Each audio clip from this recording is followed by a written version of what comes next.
Nosotros no estamos desesperados, no es nuestra primera pelea, no es primera vez que tenemos un gobierno en contra y por lo tanto nosotros vamos a estar donde tenemos que estar y donde estamos hoy en día, que es donde, en la calle, porque los hogares se han ganado todo a través de la lucha. A nosotros no nos ha regalado nada nadie, nosotros todo lo que tenemos lo hemos peleado.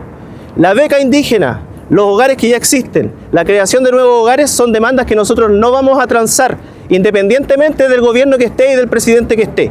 Esto se va a mantener para nosotros vamos a seguir en la calle y junto con el resto de los estudiantes de este país vamos a paralizar el país si es necesario.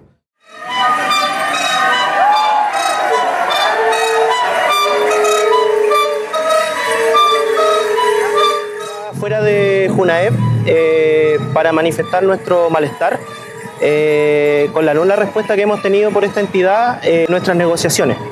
Nosotros les entregamos una carta con requerimientos de marzo de este año, en donde manifestábamos una serie de necesidades que tenemos los hogares que son necesidades esenciales.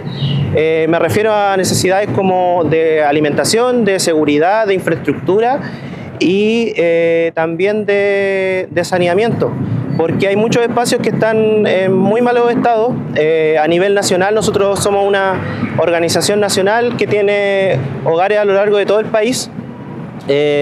Y en todos los hogares hay necesidades, en estos momentos necesidades graves y urgentes que nosotros manifestamos antes de que asumiera el director Fernando Peña, con la intención de acelerar esta negociación y que empezáramos luego con los mejoramientos.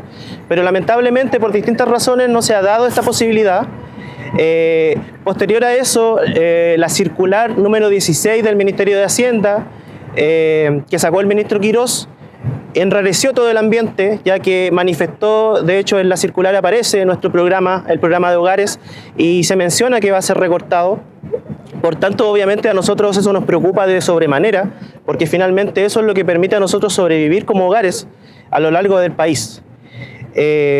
Finalmente, como no hemos tenido respuesta, no hemos avanzado en lo que nosotros consideramos que es vital para el funcionamiento de los hogares, que es por un lado que se nos dé una respuesta de esto, y por otro lado, seguir avanzando en nuestro petitorio nacional. Nosotros tenemos un petitorio que ya lleva años y que se enmarca en una serie de medidas que nosotros consideramos muy justas.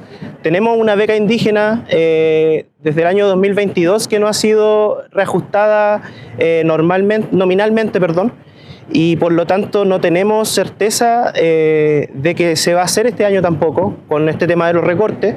Y por otro lado, tenemos una serie de medidas en ese petitorio en el que nosotros estamos enfocados en el mejoramiento, por un lado, de los espacios que ya existen, la creación de nuevos hogares, ya que nosotros tenemos una fuerte demanda habitacional de parte de los estudiantes indígenas a lo largo del país. Por lo tanto, para nosotros es súper importante contar con lo mínimo que es una mesa de negociación. Nosotros finalmente le hemos pedido a ellos constantemente poder realizar una mesa nacional. Una mesa nacional es un evento en donde nos juntamos todos los hogares junto con Junaep y con ADI y se comunica con ellos nuestros requerimientos y vemos las posibilidades de este año.